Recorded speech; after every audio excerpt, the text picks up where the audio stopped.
Hi everybody, this feels so weird. I feel like I haven't spoken in front of the camera in like a bit. I think the last time I did a sit down video was, I don't know, like maybe a week ago or so.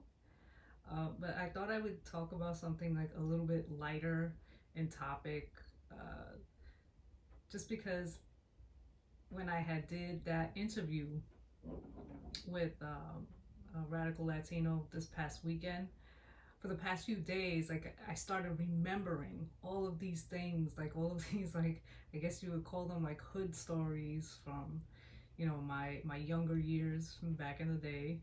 And I was like, well, why don't I just make a video talking about some of those experiences, right?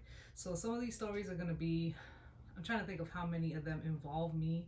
A lot of them are gonna be um, stories that involve other people, family members in particular, neighbors, people that I knew, and stuff like that. So I'll start off with, I'm gonna probably be jumping around all over the place, and I'm gonna start off with the one that I spoke about in the video that I did with him. I touched on it briefly, and it was the story of my neighbor that got his face slashed. And um, when we lived in Bushwick, we lived in Bushwick, Brooklyn. We lived across the street from this park. So this is our block was like this, and then across the street there's just a giant park. My sister and I were never allowed to go to that park. We never did. We never wanted to. Um, at that time, especially late '80s, early '90s, even to like the mid to late '90s, like that. It was one of those parks that you knew that there was always stuff going down in that park. You always heard gunshots at night, always hearing of stuff of people getting robbed and whatnot. And I think that it just so happened that my neighbor, um, he happened to be, I don't know if it was he was hanging out, I really don't know where like he was. I didn't know him that well. He was a few years older than me, and he just so happened to be coming home from someplace, and he walked through that park at night, and somebody got him. They cut his face from all the way from like here, and they got him all the way to like to his bottom lip. And what we remember is like just he heard screaming, and we saw blood. It was all over the hallway, down the stairs, and um, you know, and he was screaming, crying, and he was a kid that just kept to himself. It was him and his mom lived in the same building as us. He was one of those, they were first generation. They both migrated here from the DR. I don't know about like his dad or that situation. I just know him and his mom lived together, and they were good people. They just stood to themselves. They didn't like bother anybody or anything. He wasn't like into any gang type related stuff, and what we ended up finding out was that he did know who did it to him, but he never like confessed. Like he never told anybody. And as Radical has said in that interview, that was kind of like a gang initiation type thing that they used to do back in the day, like especially like the Bloods and whatnot. So, um, and he ended up turning out okay. The guy, he ended up, he has a scar for life, unfortunately. It didn't take away from his looks or anything. He was still an attractive guy. He ended up becoming, I think, a firefighter. And that was like the last I've known him. That was a long time ago. Haven't seen him in a very long time. Um, and like that's the thing. Like when I think of these stories, I'm like, wow, how long am I gonna take talking about stories? Another thing I can think of is like pretty much every single person that I know or growing up has been robbed by gunpoint at some point in time. It happened to my parents numerous times. It happened to my stepfather a lot of times, um, especially like going to and from work. And it was just at that time, like even if you didn't live in like a bad area, if you had to take a train and the train was going, it travels, just in order to get from your work to home, and you had to work at crazy hours at night. It doesn't necessarily matter if you lived in a good neighborhood or a bad neighborhood. That was just the times. Um, people were doing that sort of stuff everywhere. And if people didn't know, when my mom remarried, she remarried a white man, and he, may he rest in peace, he passed away in 2007. He and I were very close to, um, and he was robbed at gunpoint, like I said, numerous times. So there's a few stories where there was one where my mother told me that she was on the platform waiting on the train to go to work. At this time, my mother lived, this was like when my parents, like, I think first got divorced, and my grandparents were living in Canarsie in Brooklyn, like Flatbush, Canarsie area. That's the last stop on the L train, if people didn't know.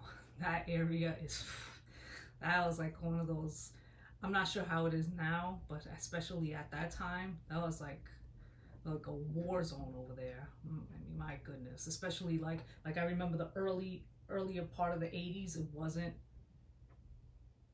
so bad, and then it just got so much worse.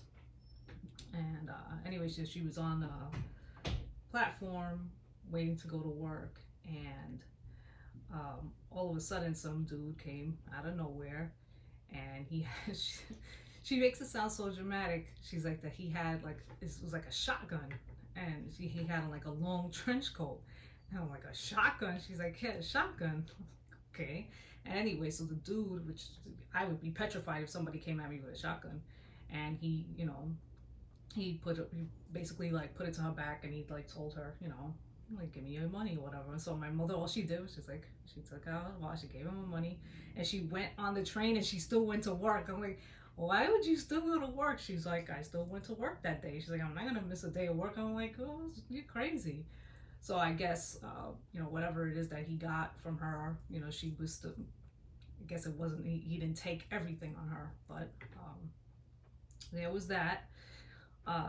Then there was times that my dad got robbed by gunpoint also. There was another point in time where my mother told me that they got her for her jewelry, and they again robbed her at gunpoint, and it was to her face. It was like right on her forehead. Then there was a time with my dad, because my dad used to work like late nights, or he used, late afternoon. Sometimes it was like overnight, and I think this was when he was working in, I'm not sure if it was Western Union or not. I was really young, and he came home from work one day, and I saw that he had blood all over his shirt, like all over his shirt. And of course, I'm a kid, I don't know what's going on. So I see him, and I start crying, and I'm like, oh my God, what happened to you? What happened to you? And he had this bandage in the back of his head. And it turns out that while he was at work, it was he was doing like some type of meter work at the time. That's what it was, because they robbed him for that. That's what it was that he was doing. So anyway, so he saw the guy, black dude. I hate to say it, but for the bulk of these stories, the people are black, and then there's going to be one story that I'm going to tell, and the person is Latin. There's just a God honest truth, all right? So all he saw was just this dude, a black dude, and as quick as like 1, 2, 3, the dude knocked him over the head, knocked him unconscious, took his stuff. Another co-worker, I guess, happened to find him or whatever, and they took him to the hospital, and he got stitches.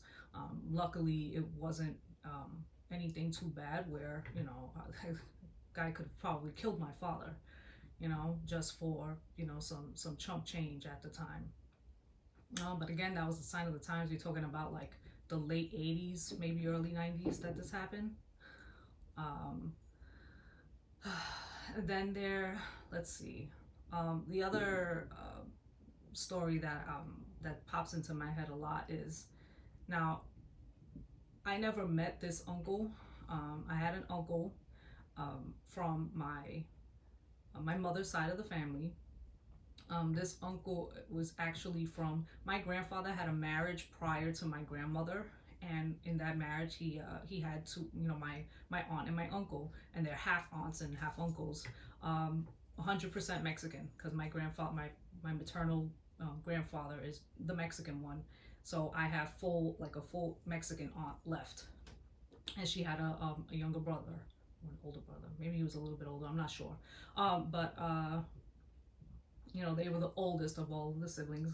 Um, and anyway, so he was a cop at the time, and he was at the beach with his family, and his daughter was there. And a man, his daughter was a teenager, like a young teenager, maybe preteens, I'm not sure.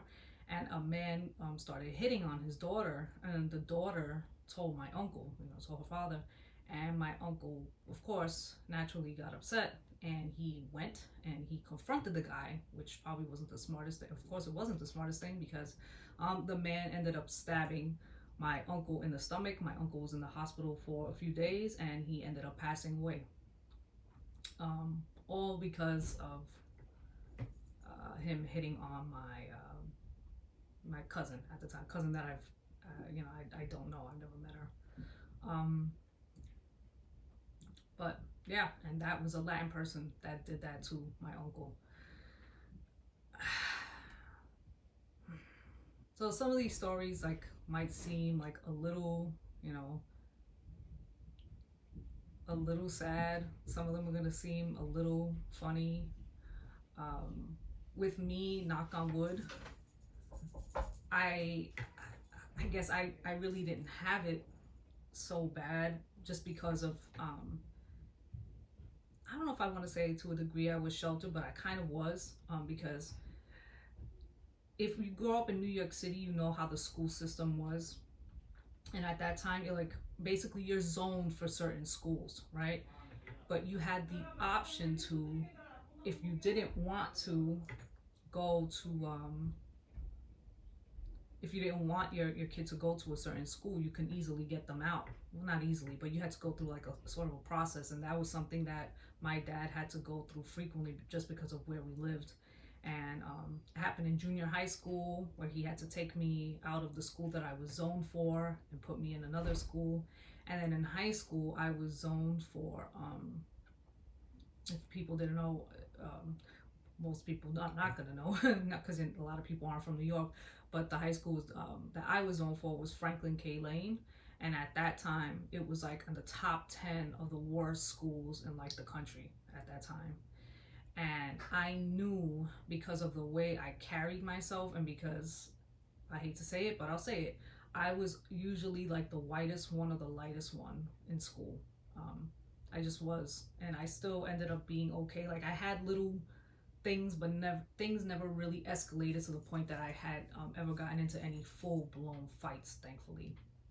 And I knew in junior high school that it was like, okay, I can't go to this high school. If I go to this high school, because I used to kind of dress, a little different, and I used to style my hair funky, and I was just like a really artistic type person, and I was always kind of like expressing it through my clothes and how I styled my hair, and I just didn't necessarily fit in with the people in the neighborhood, even though I would listen to the music. So I did. So my knowledge of like rap music was actually more like I had better knowledge of it at the time than even the guys did.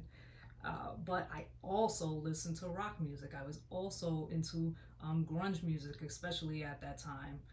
Um, Different types of. I definitely wasn't into like freestyle music. I used to hate freestyle. Oh God, I used to hate 80s freestyle. But there was just other genres, other even like salsa music at the time. Even though my Spanish wasn't that great, there was other things that I listened to, so it just wasn't one genre of music. Because I was always attracted to music because of my dad was a musician and stuff like that when he was younger. But anyway, so I knew that I couldn't go to that to the high school that I was zoned for, because I knew that would be it for me. But my sister, however, did, and my sister was, I think, jumped a few times, numerous times. And it got so bad to the point for her where she ended up dropping out as a young teenager because she couldn't take it anymore, because she was constantly getting picked on there. And again, we stand out regardless, even if there was like, other Puerto Ricans, just by the way that we dress and carried ourselves, we still stood out a lot. And so we were targeted, basically, but luckily I didn't get it as bad as my sister did. So I might make this a part, like I might do this in parts.